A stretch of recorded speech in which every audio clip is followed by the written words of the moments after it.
इब्ने हजर कहते हैं कि एक शख्स को मैंने एक मकाम पे देखा, वो मेरे इलाके का तगड़ा बंदा था, सियाना बंदा था, मालदार था। क्या कहते हैं पंजाबी में, डंडी पट्टी बड़ी कायम थी, बड़ा उसका दबदबा तनतना था। लेकिन मैंने उसे तबीब की दुकान पर लेटे हुए देखा तो उसके वजूद से पीप निकलती थी। मैंने उसे कहा, यार तेरे नाम से तो लोग खौफजदा रहते थे, तेरा नाम लेके तो लोग बच्चों को डराया करते थे, तेरे से इंसलाक रखने वाले तो बाजारों में गर्दनें ऊंची करके चलते, तुझे क्या हुआ? तो कहने लगा, बस जब खुदा का हुक्म आया, जब अल्लाह की हिकमत का गलबा हुआ, जब तक उसने ढील दी तो दी, लेकिन जब वो पकड़ने पे आया तो फिर हाल ये हुआ कि एक गरीब मछेरा मछलियां पकड़ने के लिए दरिया में सारा दिन बैठा रहा, उसे मछली न मिली। शाम को रोई पड़ा कि मालिक, मेरे तो बच्चों के पास खाने को भी कोई शय नहीं। तो एक मछली शाम को बड़ी मेहनत के बाद एक बड़ी मछली उसके हाथ लगी। उन दिनों ना मछलियां मिलती थी, ना गोश्त मिलता था। वो बेचारा एक मछली लेके जा रहा था अपने घर की जानिब, तो सामने उसे मैं आ गया।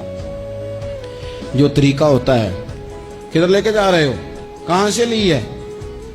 तो कहते उसने कहा, साहब मुझे पता है आप मुझसे छीन लेंगे, लेकिन मेरे बच्चे सुबह से भूखे हैं, यही मेरा रोजगार है, आज मुझे कुछ नहीं मुयस्सर आया, मैंने इस मछली को लिया है, मुझे तो बेचने को भी कुछ नहीं मिला, पता नहीं मुझे पकानी किस तरह है। तो ये एक मछली मेरे बच्चों की खुराक बनेगी, कल लूट लेना, परसों लूट लेना, तुम्हारा तो काम ही लूटना है, चलो कुछ दिन के लिए हाथ रोक लो। कहते हैं उसने जब ये कहा तो मैंने एक थप्पड़ मारा और उस आदमी से मछली छीन कर मैंने उसे पकड़ के घर ला रहा था मैं। उस मछली ने, हालांकि मछलियां काटा नहीं करती, कहने लगा उस मछली ने नाखून पर, मेरे पोरे पर थोड़ा सा काटा है। और मैंने कहा कोई बात नहीं, मछली जरा बड़ी थी, उसने काट लिया। मैंने थोड़ी सी पट्टी बांधी और घर वालों को कहा मछली पका दें, उन्होंने पकाई, खाई, कुछ पता ही नहीं था। 2-4 दिन गुजरे हैं तो जख्म आगे बढ़ने लगा। तबीब को दिखाया है तो उसने कहा ये तो उंगली काटनी पड़ेगी। कहते वो उंगली कटवाई, 1 हफ्ता नहीं गुजरा था कि जख्म आगे बढ़ा। तो फिर वो हाथ की तरफ बढ़ा तो मैंने जाके दिखाया तो उसने कहा हाथ भी काटना पड़ेगा, सारा बाजू कटवा चुका हूं, रात को नींद नहीं आती, एक लुकमा पेट में नहीं गुजरता।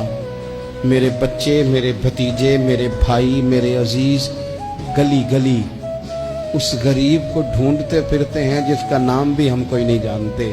थक गए तलाश कर करके, खुदा जाने कहाँ छुप गया अल्लाह की इतनी बड़ी जमीन में, वो मिलता नहीं, मैं सो नहीं पाता। कहने लगे शेख मेरे लिए दुआ कर दो, मुझे कुछ नहीं चाहिए, बस वो मुझे मिल जाए और मैं उससे ना माफी ले लूं, बस वो मुझे माफ कर दे, 2 जुमले माफ, जैसे भी होगा मैं मना लूंगा, बंदा दरकार है। इब्ने हजर ने लिखा है, कहते हैं वो तड़पता रहा, रोता रहा, आहोजारी करता रहा। मैंने भी उसके लिए दुआ की कि अल्लाह करे वो शख्स तुझे मिल जाए। फिर कुछ दिनों के बाद मुझे किसी ने बताया कि मर तो गया है तड़प के, पर उससे माफी का मौका मुयस्सर नहीं आया।